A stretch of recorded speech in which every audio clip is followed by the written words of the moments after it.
you are well at your home. First of all, very happy teachers day. शिक्षक दिवस की आपको बहुत बहुत शुभकामनाएं।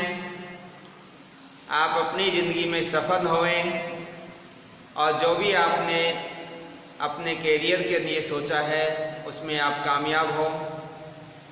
अपने पेरेंट्स का सम्मान करें, अपने गुरुजन का आदर करें और अपने छोटे भाई बहनों से प्रेम करें। यही हमारी तरफ से आपको शुभकामनाएं हैं। तो आज मैं एक्सरसाइज 8.1 का क्वेश्चन नंबर 4 स्टार्ट कर रहा हूँ। 8.1 के क्वेश्चन नंबर 3 हम इससे पहले की वीडियो में कंप्लीट कर चुके थे। देखिए question number 4।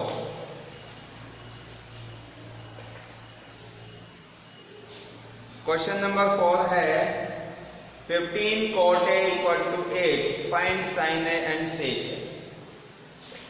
15 cot A is equal to 8 और आपको cos और tan की वैल्यू फाइंड करनी है। cos and tan। देखिए भाई, cos और tan A की वैल्यू हमें फाइंड आउट करनी है और ये 15 cot A equal to 8 आपको गिवन है। तो देखिए इसमें हम क्या करेंगे कि सबसे पहले तो आपको जहां भी cot, cos, tan ये ट्रिग्नोमेट्रिक रेशियो दिखाई दे तो आप समझ जाओ कि कहीं ना कहीं ये क्वेश्चन है जो ट्रिग्नोमेट्री का है और ये राइट एंगल ट्राइंगल पर बेस्ड है। तो हम राइट एंगल ट्राइंगल बनाएंगे इस प्रकार से।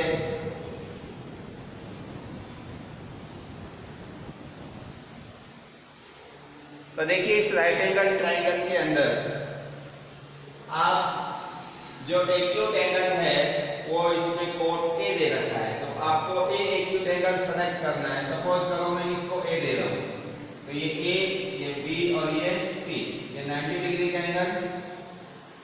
अब हमें इसमें 15 कोट ए इक्वल टू 8 है। अब ये नहीं पता लग रहा कि इसमें परपेंडिकुलर क्या है, बेस क्या है, हाइपोटेनियस क्या है। तो हम इस cot A को ऐसे लिख सकते हैं, cot A इक्वल टू 15 से इसको डिवाइड कर दें और यहाँ से cot A की वैल्यू निकाल लें। cot A इक्वल टू 8/15 कर सकते हैं ऐसा। जो ये मल्टीप्लाई में था 15, इसको मैं डिवाइड में दे गया और cot A इक्वल टू 8/15 ये बन गया। अब देखो ये जो 8 और 15 है ये कौन सी दो साइड है इस राइट एंगल ट्राइंगल में।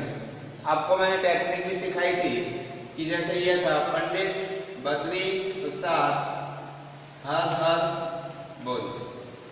तो ये जो cot है ये किसका रेसिप्रोकल होता है, tan का। तो यहाँ पर परपेंडिकुलर अपॉन बेस, ये tan की वैल्यू है और इसका रेसिप्रोकल कर देंगे बेस अपॉन परपेंडिकुलर, तो वो cot की वैल्यू बन जाएगी। तो देखो अब इसमें सबसे पहले जो एक्यूट एंगल है इसकी अपोजिट जो साइड है वो क्या होगी, परपेंडिकुलर होगी। ये हाइपोटेन्यूज फिक्स होता है और ये आपका क्या हो गया, बेस हो गया।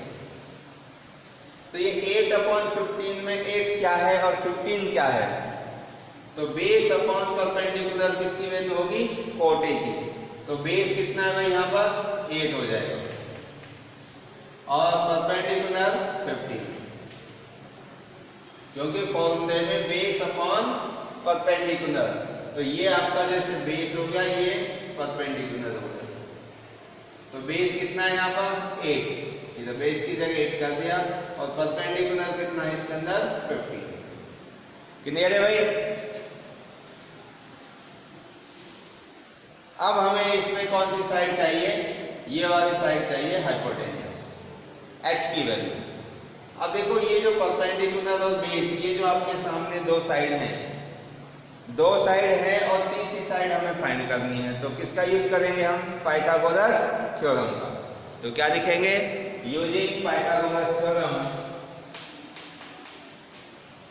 Using Pythagoras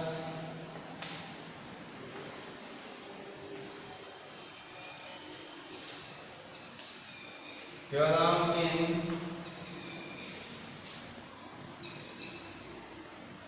in right triangle ABC। ABC के अंदर हम इस राइट एंगल ट्रायंगल का यूज करेंगे। तो अब देखो इसमें राइट एंगल ट्रायंगल ABC है। ABC के अंदर ये हाइपोटेन्यूस है AC। तो AC का square is equal to AB का स्क्वायर प्लस BC का स्क्वायर। AB कितना है 8, तो 8 का स्क्वायर 64 और BC है आपका 15 और 15 का स्क्वायर हो जाएगा 225। ठीक है भाई, अब इन दोनों का ऐड कर देंगे तो 5 और 4 9 और 6 और 2 8, 6 और 2 8 और ये आ गया 289। ये किसका है AC का स्क्वायर। हमें कौन सी साइड चाहिए AC।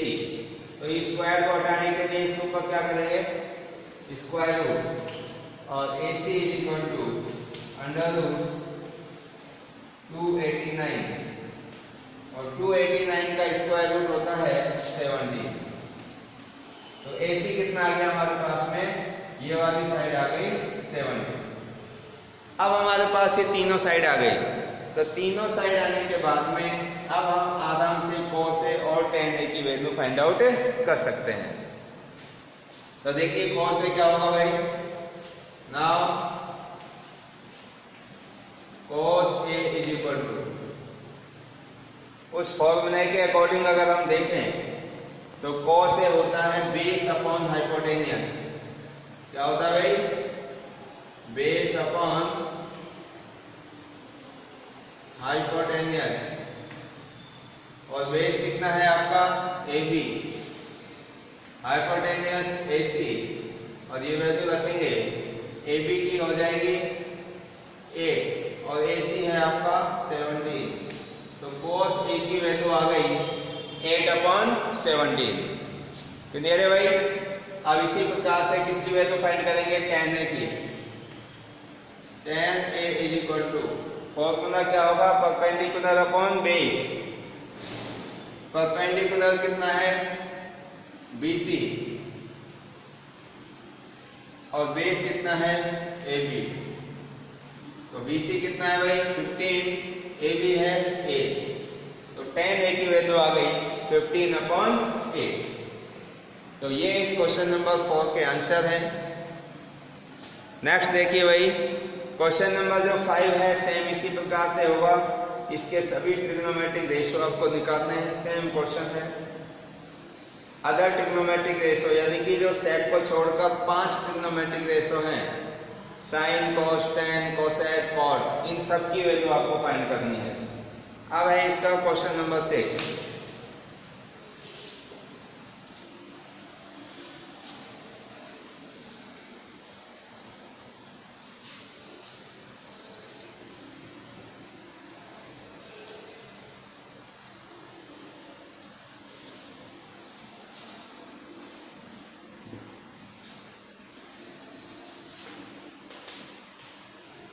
देखिए भाई क्वेश्चन नंबर 6 है, if angle A and angle B are acute angle such that cos A equal to cos B then so that angle A equal to angle B।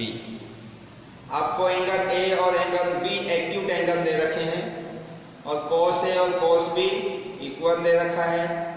तब आपको show करना है कि angle A और angle B दोनों equal होंगे। तो इस क्वेश्चन नंबर 6 के अंदर क्या क्या आपको गिवन है, देखिए भाई गिवन है angle A and angle B are acute angles. Acute angles है and cos A equal to cos B, ये आपको गिवन है। और सो क्या करना है, so that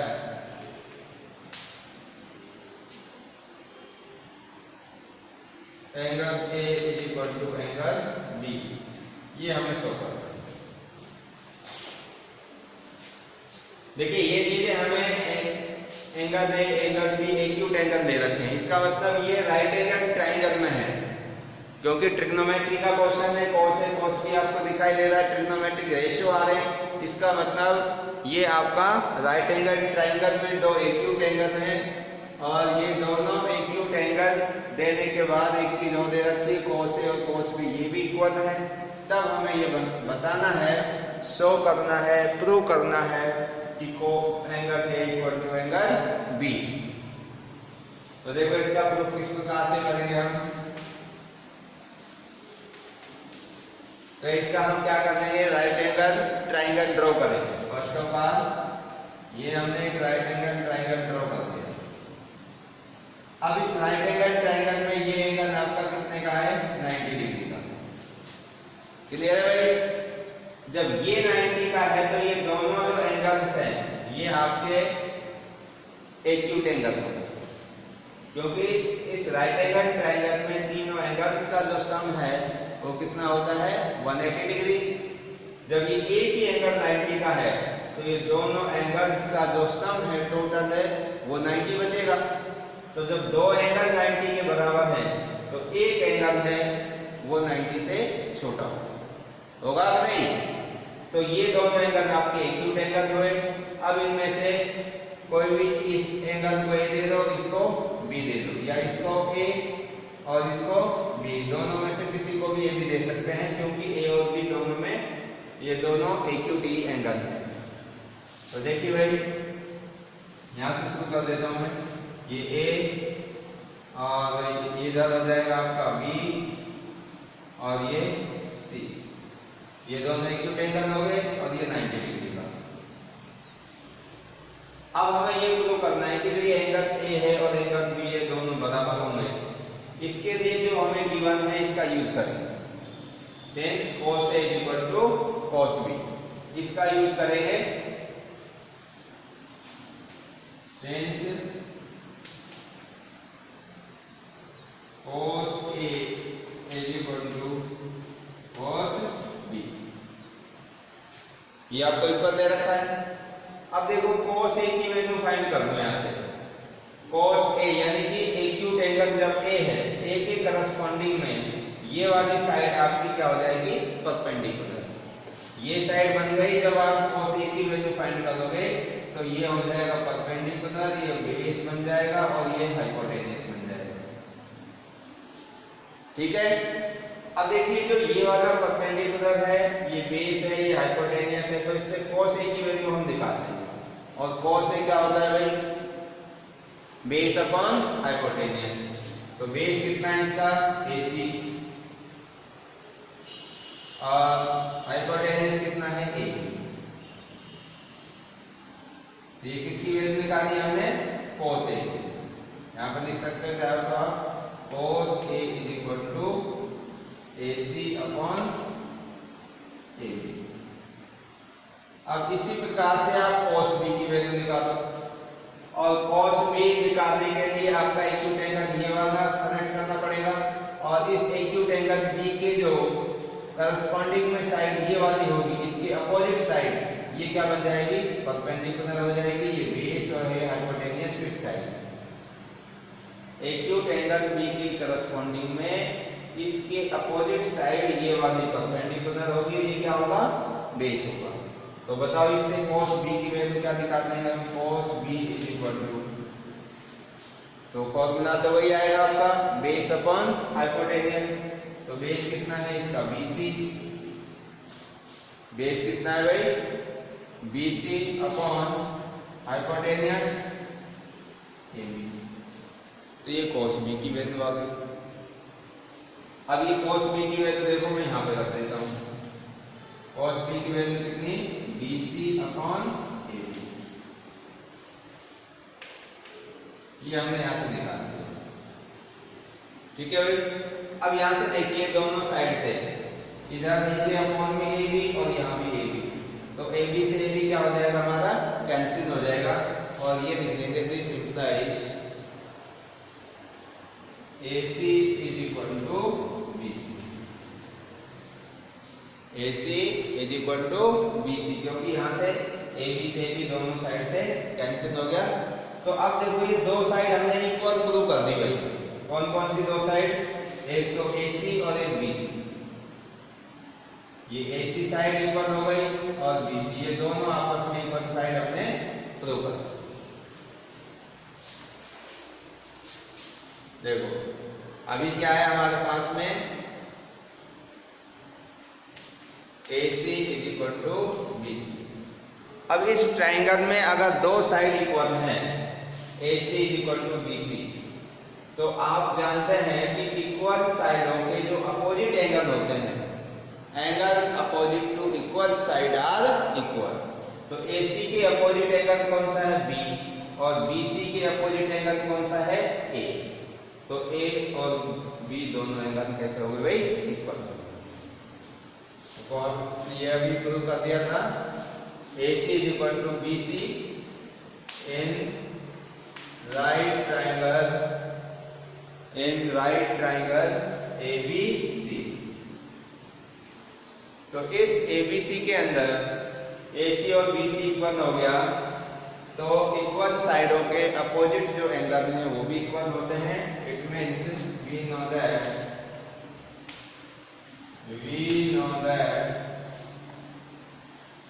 angles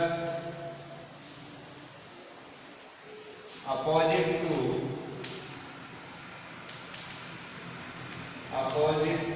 equal side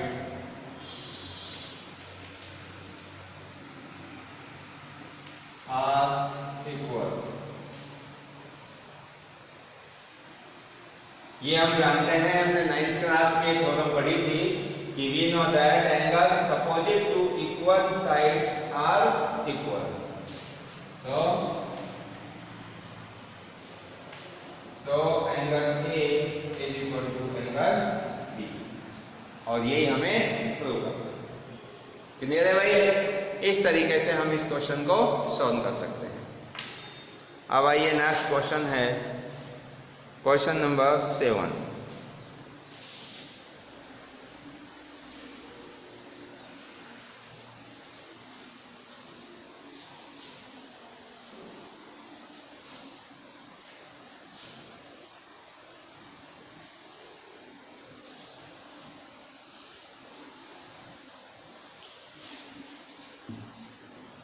देखिए भाई क्वेश्चन नंबर 7 क्या है?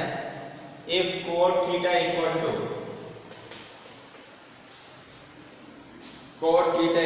7/8,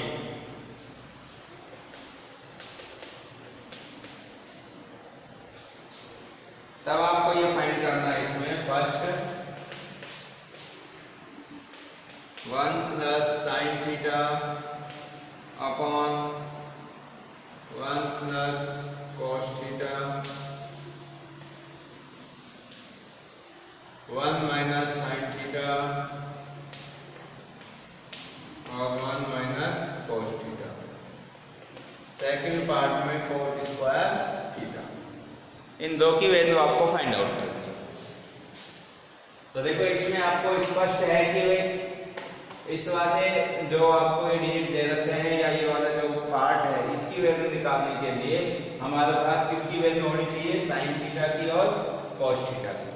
अगर हमारे पास साइन थीटा और cos थीटा की वैल्यू आ जाती है तो उसको हम यहाँ पे पुट करेंगे और इसको सोल्व करेंगे तो इसकी वैल्यू निकल जाएगी पार्ट फर्स्ट की। तो देखो आपका cot थीटा इक्वल टू 7/8 दे रखा है, तो हम वही राइट एंगल ट्राइंगल ड्रॉ करेंगे।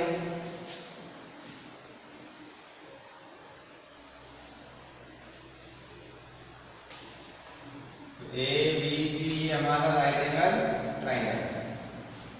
अब इस राइट एंगल ट्राइंगल में एक्यूट एंगल यहाँ पर क्या है भाई? थीटा है। तो ये एंगल हमने कौन सा मान लिया इसका? Suppose that theta. अब ये आपका एक एंगल थीटा है, तो इसके अपोजिट जो साइड होगी वो क्या होगी? परपेंडिकुलर होगी। ये हाइपोटेन्यूज फिक्स होती है, ये क्या बन गया? बेस। तो अब cot थीटा क्या होगा? अब 7 और 8 में से 7 कौन सी साइड है और 8 कौन सी साइड है? हम जानते हैं कि जो cot है वो tan का रेसिप्रोकल होता है, और tan थीटा की जो साइडों के रिगार्डिंग जो रेशो बनता है वो परपेंडिकुलर अपॉन बेस, ये होता है टेन थीटा की वैल्यू। तो कॉट की क्या बन जाएगी, base upon perpendicular, base upon perpendicular, तो 7 बेस बन जाएगा और जो परपेंडिकुलर है वो क्या हो जाएगा भाई, 8 हो जाएगा। तो बेस कितना है 7, तो बेस की जगह रख देंगे अपन 7 और परपेंडिकुलर कितना हो जाएगा 8।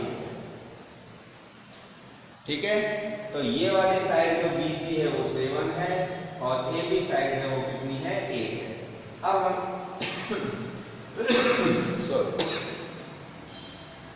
सॉरी भाई, तो इसमें हाइपोटेनियस की वैल्यू निकालनी है, तो हाइपोटेनियस आप वही पाइथागोरस थ्योरम का यूज करके फाइंड करेंगे। तो using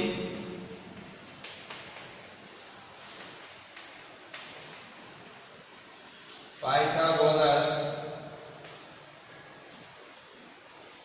theorem in right triangle ABC, तो इसमें AC का square is equal to AB का स्क्वायर प्लस BC का स्क्वायर। तो AB कितना है आपका 8 का स्क्वायर हो जाएगा, BC कितना है 7 का स्क्वायर, और इनका स्क्वायर सॉल्व करेंगे तो 8 का स्क्वायर 64 और 7 का स्क्वायर 49, और इन दोनों को ऐड कर देंगे तो आपके पास में आएगा 9 और 4 13 और 10 और 1 11, यह आ गया आपका AC स्क्वायर। और AC की वैल्यू निकालेंगे तो इसके ऊपर स्क्वायर रूट आ जाएगा और क्या बन जाएगा भाई आपका AC is equal to under root 113, ये आपकी AC की वैल्यू आ गई। अब AC की वैल्यू आपके पास आ गई अंडर रूट 113। अब तीनों साइड आ गई हमारे पास, और जैसे ही तीनों साइड आ गई तो अब हम यहाँ से साइन थीटा कोस थीटा की वैल्यू फाइंड आउट कर देंगे। तो देखिए अब क्या होगा आपका, अब इसको हम सोल्व कर रहे हैं यहाँ से इस वाले पार्ट को। नाउ देखो 1 प्लस, इसको सोल्व कर रहा हूँ,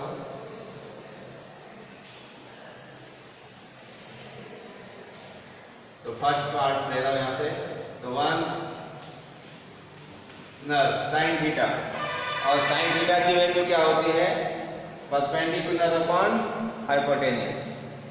तो यानी कि ये बन जाएगी, परपेंडिकुलर है 8 और हाइपोटेनियस है रूट 113, तो 8 upon root 113, 1 minus 8 upon root 113 upon 1 plus cos theta, और cos थीटा की वैल्यू क्या होती है, बेस अपॉन परपेंडिकुलर, तो बेस कितना है 7 upon root 113, 1 minus 7 upon root 113। अब इसको सॉल्व करेंगे, तो देखिए इसको सॉल्व करने के लिए यहाँ पर a plus B into A minus B, ये वाला फॉर्मूला भी यूज कर सकते हैं हम, और या फिर इसका एलसीएम लेकर भी सॉल्व कर सकते हो। तो मैं इसमें वो वाला फॉर्मूला लगा रहा हूँ, a plus B into A minus B, identity a square minus B square, hence a plus B into A minus B equal to a square minus B square. इस वाली आइडेंटिटी का यूज कर रहा हूँ, तो वो हो जाएगी a square minus B square, a की जगह 1 है, b की जगह 8 अपॉन रूट 113 है, तो 1 का स्क्वायर करेंगे तो वही कितना होगा 1 square minus 8 upon under root 113 का होल स्क्वायर। ये तो हो गया कौन से ऊपर, और सेम ये नीचे हो जाएगा 1 स्क्वायर माइनस 7 अपॉन रूट 113 का होल स्क्वायर। अब देखिए भाई 1 का स्क्वायर 1 होगा और इसका स्क्वायर करेंगे तो 1 माइनस 8 का स्क्वायर बन जाएगा 64 अपॉन इसका स्क्वायर करेंगे अंडर रूट हट जाएगा 113 अपॉन में इधर 1 का स्क्वायर 1 होगा माइनस इसका स्क्वायर करेंगे तो 7 का स्क्वायर हो जाएगा 49 और इसका स्क्वायर रूट हट जाएगा 113। ठीक है, अब इसको सॉल्व करो भाई, इसका एलसीएम आएगा 113 और इसका भी एलसीएम आएगा 113। और एलसीएम से एलसीएम दोनों कट जाएंगे। तो देखो भाई क्या बनेगा, इसको यहाँ पे कर देता हूँ।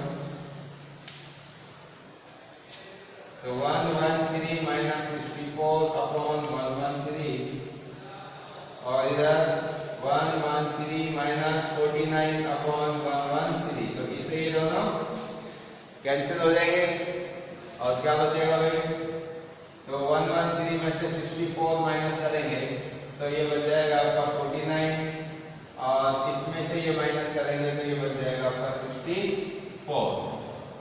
तो ये आपका इस फर्स्ट पार्ट की वैल्यू आ गई। अब इसी प्रकार से जो सेकंड पार्ट है, सेकंड पार्ट का तो आप डायरेक्ट निकाल सकते हैं, कोट स्क्वायर थीटा। अब कोट थीटा की वैल्यू आपको गिवन है यहाँ पर 7/8, तो कोट थीटा के स्थान पर 7/8 करके इसका स्क्वायर कर देंगे और कितना जाएगा भाई 49/64। तो दोनों पार्ट की सेम वैल्यू है 49/64। क्लियर है भाई? तो इस तरीके से हम इन क्वेश्चंस को सॉल्व कर सकते हैं। तो आगे के रिमेनिंग क्वेश्चन की आप ट्राई करते रहिए और कोई भी समस्या, कोई डाउट हो तो आप क्लियर करो और कमेंट्स करके आप पूछिए। तो आज की क्लास में बस इतना ही। यहाँ से आगे के क्वेश्चन हम नेक्स्ट क्लास में सॉल्व करेंगे। So thank you and thank you very much.